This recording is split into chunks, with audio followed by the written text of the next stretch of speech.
Hoy quiero que hagamos un viaje hasta la antigüedad clásica, concretamente a Grecia. Este otoño, en el Museo Arqueológico de Granada, contemplé una coraza de bronce del siglo IV a.C.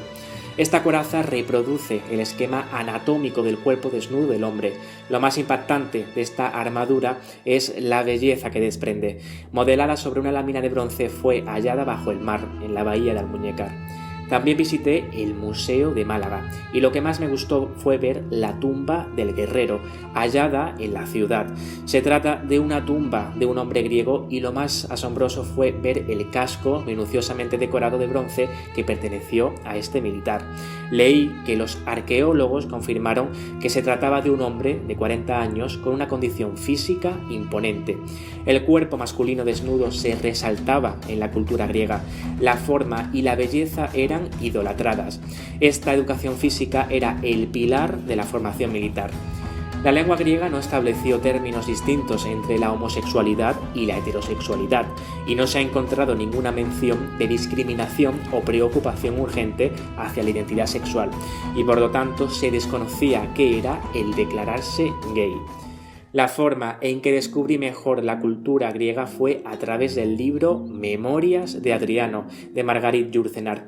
Esta escritora era lesbiana y toda una pionera en las letras y en el activismo LGTBI de principios del siglo XX. Fue la primera mujer en ser aceptada en la Academia Francesa de las Letras y fue también la primera escritora en tratar el tema de la ambigüedad sexual y la búsqueda homoerótica en la antigüedad clásica. Con tan solo 18 años, Yourcenar escribió su primer libro y con 25, como regalo de Navidad, su padre le propuso publicar su poema Ícaro.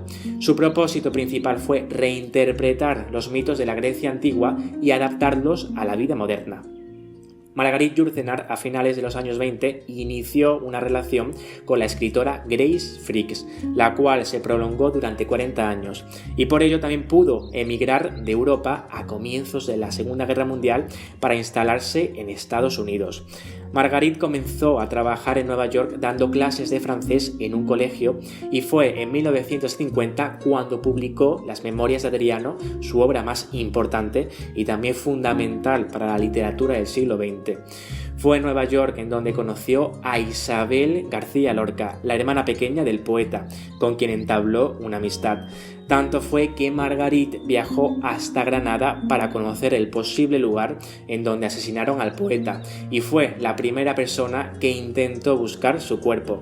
La escritora legó sus archivos personales y literarios a la Universidad de Harvard y su casa, en donde vivió con Grace, es ahora un museo dedicado a su memoria. Memorias de Adriano relata la vida y muerte del emperador romano. Adriano fue el segundo emperador nacido en España, en Itálica, Sevilla. Este emperador demostró pasión por la cultura griega, su filosofía y su poesía. De los griegos adoptó el uso de la túnica y fue el primer emperador en dejarse la barba como ellos. Fue un hombre muy culto y viajero. Adriano también fue conocido por haberse enamorado de un joven griego, Antinos. El emperador tenía 54 años cuando lo conoció y el joven era un adolescente.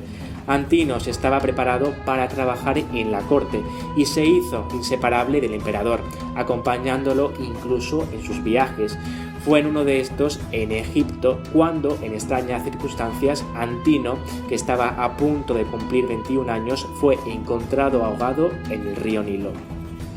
El emperador Adriano, profundamente dolido por la muerte del joven, convirtió a Antinos en un dios, teniendo como referencia al dios egipcio Osiris. El mismo día de su muerte, el 30 de octubre del 130 después de Cristo, Adriano creó la ciudad dedicada a Antinos, Antinópolis, en el mismo lugar donde falleció. En esta ciudad también se levantó un obelisco que hoy se puede ver en Roma. Los cultos hacia Antinos tuvieron lugar en todo el Imperio Romano, pero sobre todo en las provincias orientales. En Grecia, Antinos se asoció con el dios Dionisio, y en las regiones griegas de Arcadia y Lanuvium se celebraron cada 4 años los grandes juegos de Antinos. Por todo el imperio se han descubierto inscripciones en su honor.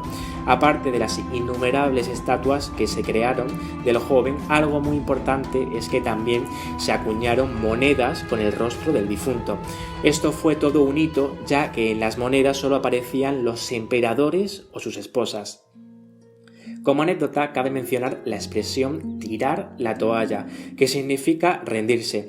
Esta expresión tiene su origen en la antigüedad, relacionada con el mundo de las termas romanas.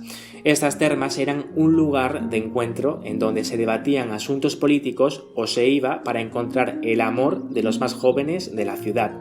En el siglo I después de Cristo se instauró un ritual entre los jóvenes que acudían a las termas y los hombres de mediana edad. Después de que uno de estos jóvenes recibiera una propuesta concreta, se hacía un nudo en la toalla en la que iba envuelto, haciendo entender que no aceptaba la proposición, o la dejaba caer al suelo ante el aplauso de los presentes que celebraban el nacimiento de una relación. Existen pruebas escritas en unas termas de la actual Turquía que dicen: aquí fue donde Antinos tiró su toalla a Adriano. En definitiva, el amor griego como concepto nos enseña que no había diferenciaciones entre la homosexualidad y la heterosexualidad.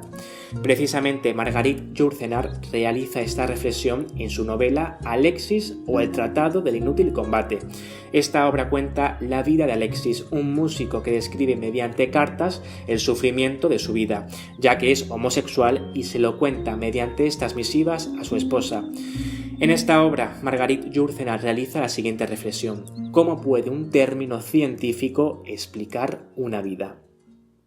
En nuestra sociedad actual, ¿cuál es la definición de un hombre y qué lo caracteriza? ¿Dónde se encuentra la hombría y qué define a la masculinidad? La sociedad moderna por fin está derrumbando los roles para crear nuevos. Lo que yo veo con claridad es que hubo una sociedad hace 2000 años, la griega, que no necesitó ninguna palabra para definir las orientaciones sexuales.